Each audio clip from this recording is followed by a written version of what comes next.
Help! My pussy's gone crazy! Ah!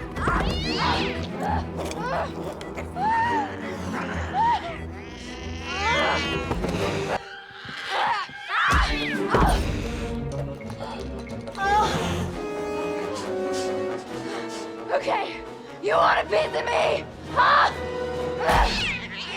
Yeah. How do you like that, little pussy?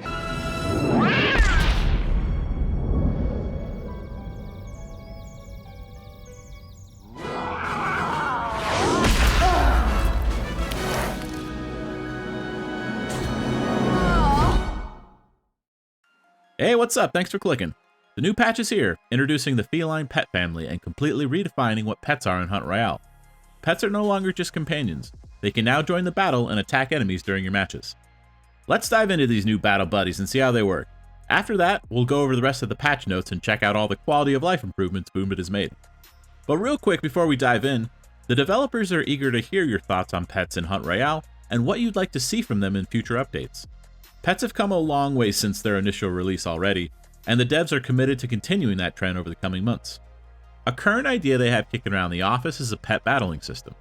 Now, very broadly speaking, the idea might consist of a brand new daily event that players could choose to engage in by spending a new ticket. It would pit your roster of pets up against enemy players in a Pokemon-esque turn-based battle system. Now, this mode could offer progression, allowing you to unlock new combat abilities and stat boosts as you refine your roster to counter your opponents strategically. This mode's economy would be self-contained, meaning it wouldn't affect your overall account's progression. That way, players who aren't interested wouldn't feel obligated to participate. However, for the players that do, there could be leaderboards to compete in and exclusive vanity rewards to earn, such as pet skins, titles, portraits, and more. Now, a mode like this wouldn't be released for several months from now, as the devs are currently focused on upcoming content that hasn't been announced yet. However, they really do want to know if this is something players would be interested in. If not, are there any other ideas you'd like to see the team explore instead of pet battles? As I mentioned, they are really eager for your feedback, so drop a comment down below with your thoughts. Some of the devs will be reading and taking note. And now on to the pet attack deep dive. As I'm sure you've already noticed, the pet information screen has been revamped. Each pet now lists stats for damage, attack speed, attack type, and a unique aura unlocked at level 10. These percentage values are based on your hunter's current in-game stats, meaning as you level up and gain perks, your pet will scale alongside you, increasing its effectiveness as well. Some of these pets have pretty significant percentage modifiers, so let's break down how much damage they can do just using their base stats and auto attacks. By converting their percentage values into decimals, we can easily plug them into our damage equations. So, as we can see, dragons should do about 60% of your hunter's DPS, canines will do about 70%, and the new felines will do 40%. But the canine has a ramping damage effect, so with that capped out at 150% of the hunter's damage, the canine has the potential to do 105% of your hunter's current damage. Now, this test isn't entirely fair since I'm not factoring in the dragon's or feline special attacks, so saying that canines deal the most damage isn't necessarily accurate. Which brings me to my next point. Determining the quote-unquote best pet strictly based on damage output isn't as straightforward as it seems, as there are a lot of things to consider and take into account. To keep things just as simple and clear as possible, I'll compare their raw DPS values in test mode. For these test parameters, I'll be using Leprechaun with all 3 hit point starting perks. He'll be wearing an average Dark Forest gear setup, socketed for neutral earth damage. I'll level him to level 20 to scale his stats, but I won't be selecting any additional perks gained from leveling up so that all the tests remain consistent. I'll be letting the pets deal damage to the target for 60 seconds, recording their average DPS at 15, 30, and the 60-second marks. And here are the results. As we can see, in a vacuum, the dragon, which was able to stack fire stacks and benefit from the burn ticks, dominated the other 2 pets. While this test mostly just highlights the pointlessness of a test like this, since it is biased towards a specific pet, we can see that the cat has underperformed once again. So let's make a couple of changes to these test parameters to even things out a bit. First, we're going to be allowing the leprechaun to attack alongside these pets. Second, we'll swap out some of the stones from our gear. We'll add 1 red stone to prevent the dragon's stacking of fire buffs, 1 poison stone to allow the pets to stack, which should presumably aid the cat's higher attack speed rate, and 1 white stone to increase the base damage the pets have to work with, presumably helping the canine hunter's damage scaling bonus. With these tweaked parameters, all 3 pets are now able to kill the test dummy, so now we can simply display their true DPS by dividing the 1 billion hit points of the target by the time it takes for the pets to take them down. The results are now a bit more in line, but again, this just simply highlights the ineptitude of these tests, as these parameters are also biased in nature. But real quick, before we move on to our conclusions with these pets, I'd like to make mention that Quar suggested the cat may be underperforming and could benefit from an attack speed boost. I ran a small test to see how the cat may perform after getting said buff. I simply replaced one of my lifesteal stones with a 30% attack speed stone, seeing what it would look like if the cat could also benefit from its own attack speed aura. The results here do show an increase of effectiveness and the DPS gap has been narrowed, but the cat still remains solidly in 3rd place.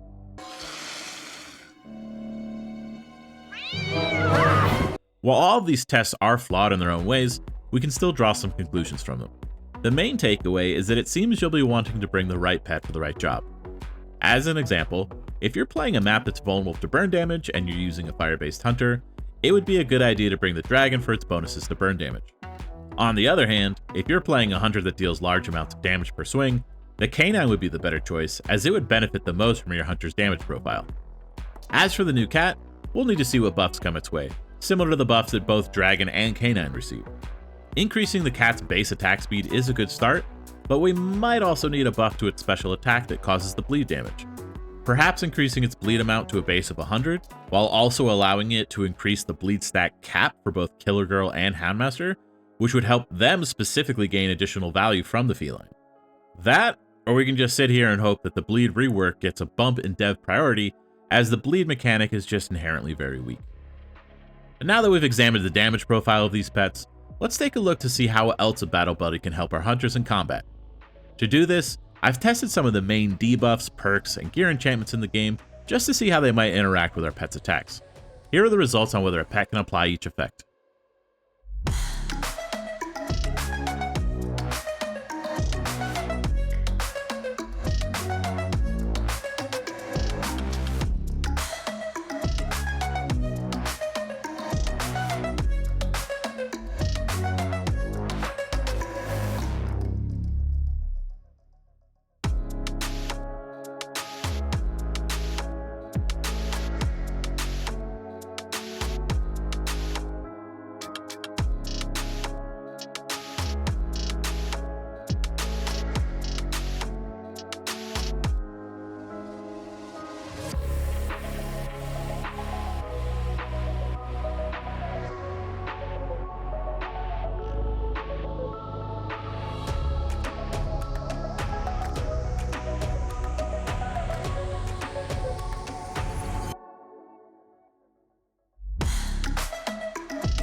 When leveling your pets, each level will increase your pet's damage stat by 10% of its final bonus amount.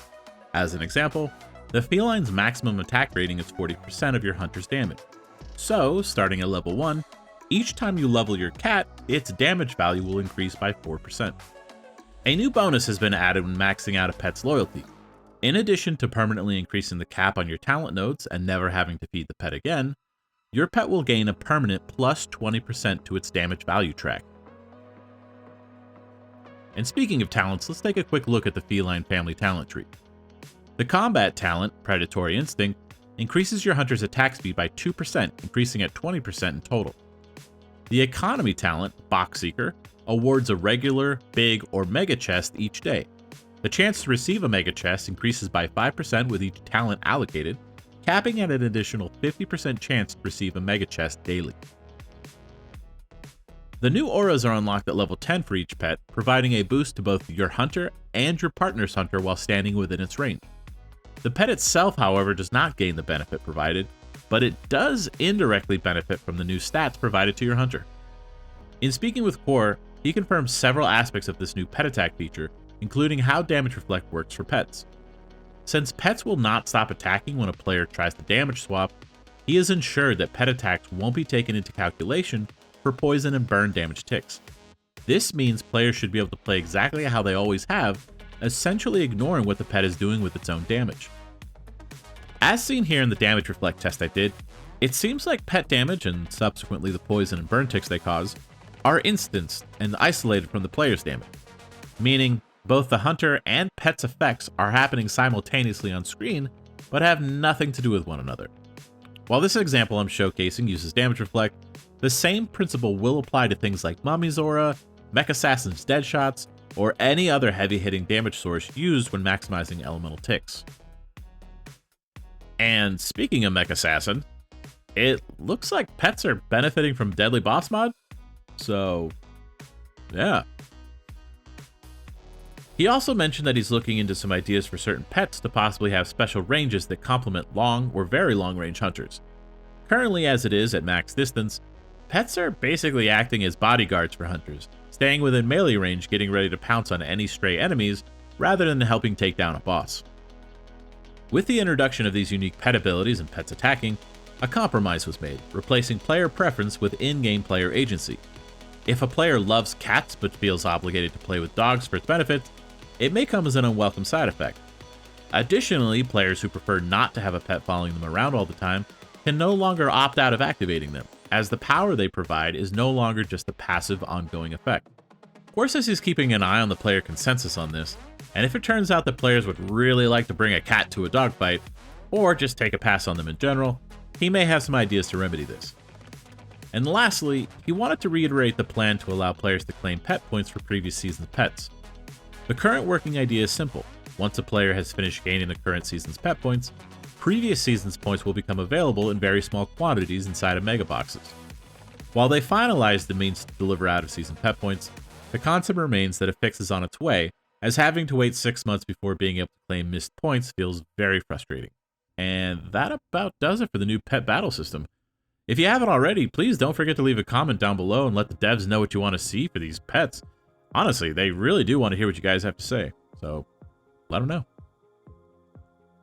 And now on to patch notes. Starting this week on the 28th, Hunt Royale will be celebrating its 4th birthday, and with it, you can collect 3 new skins, along with new portraits, frames, and tombstones.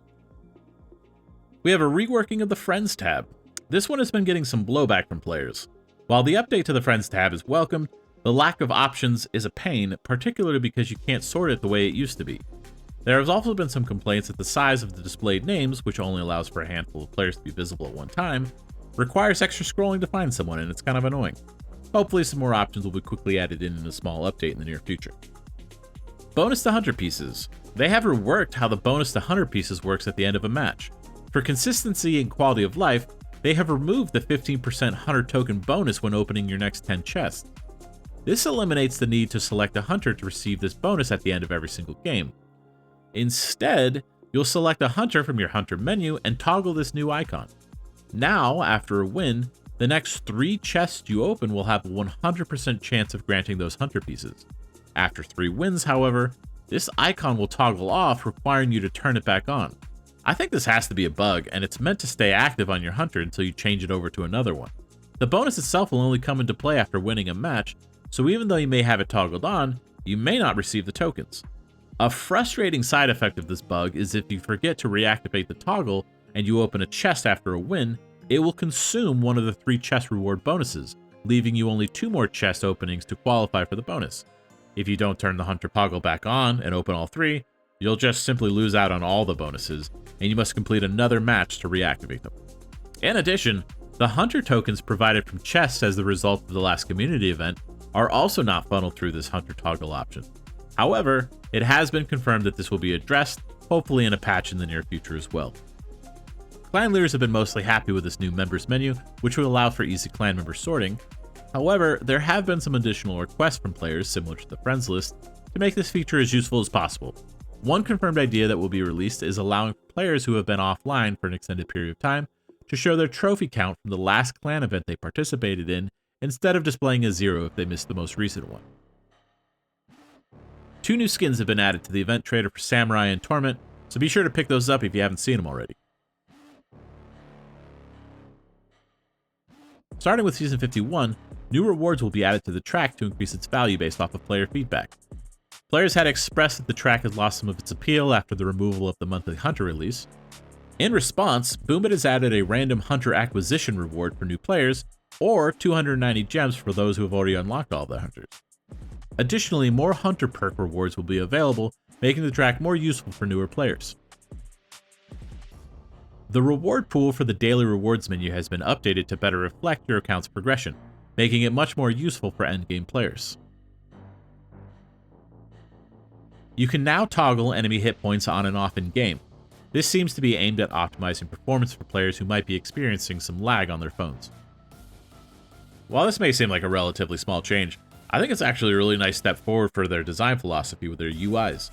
The new in-game information on gem boxes provides clear explanations, rewards, and probability, which is especially helpful for new players and removes the need for players to hunt down external charge, which, as we all know, could be out of date or just outright wrong.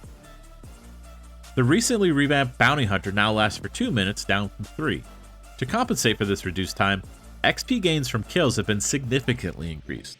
As you can see here, I nearly doubled my level in just 2/3 the time of a previously recorded game I had, so pretty nice.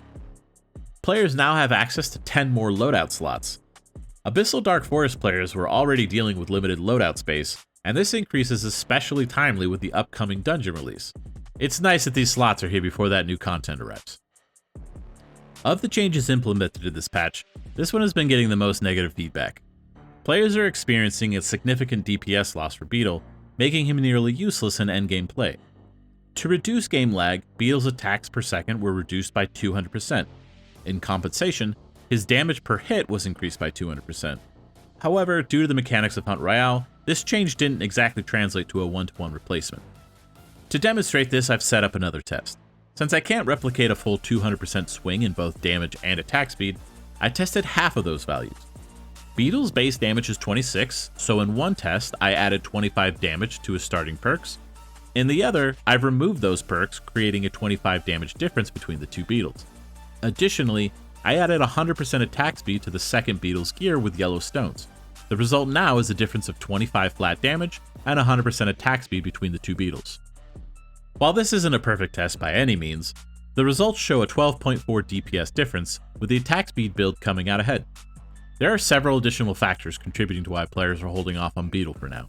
These include the loss of additional tentacles with the loss of your attack speed, the effectiveness of those spawn tentacles, the increased time needed to destroy crystals, golems, and totems in Abyssal Dark Forest, and the slower speed of detonating crystallization stacks when playing alongside Girl or Golem. Now, there's no real reason to go further into this, as Popikix has already been made aware of the downsides of this change. We could probably expect a buff soon, potentially reverting the change or compensating for the DPS loss with Beetle's upcoming Awakening 2, releasing in the near future. We'll just have to see what he decides. Event currencies have been buffed for Dark Forest and Abyssal Dark Forest. Previously, Chaos Mage was offering much more currency with a much shorter completion time. These numbers have been increased, and we'll see what these new values are starting on the 28th. Players can now see unavailable pet talents that they haven't unlocked yet. It's a small change, but it's nice to be able to see what talents are coming up next, especially as we start unlocking second-tier talents for our second round of pets. Lastly, the pet information pop-up window has been rewritten to include an explanation about the feeding mechanic and the brand new pet attacking system. And that's the patch. The big power boost for pets attacking is a welcome change, and I'm glad they're very user-friendly. Honestly, if they were working like Necromancer minions or something like that, that just would have been pretty annoying. But honestly, as is, they're very simple to use. You just kind of set it and forget it. It's just a net boost for your account, so pretty nice. And with that, I'm looking forward to the next patch, as I'm hoping that's going to contain the new Awakening 2s. I mean, Popikix has been, like, hinting at stuff, so it's gotta mean it's coming soon, right? I don't know. We'll see. But now that we've got these brand new pets and potentially Awakening 2s soon, all we'll need is a brand new dungeon to go smack around and try out our new toys. But until then, thanks for watching and happy hunting.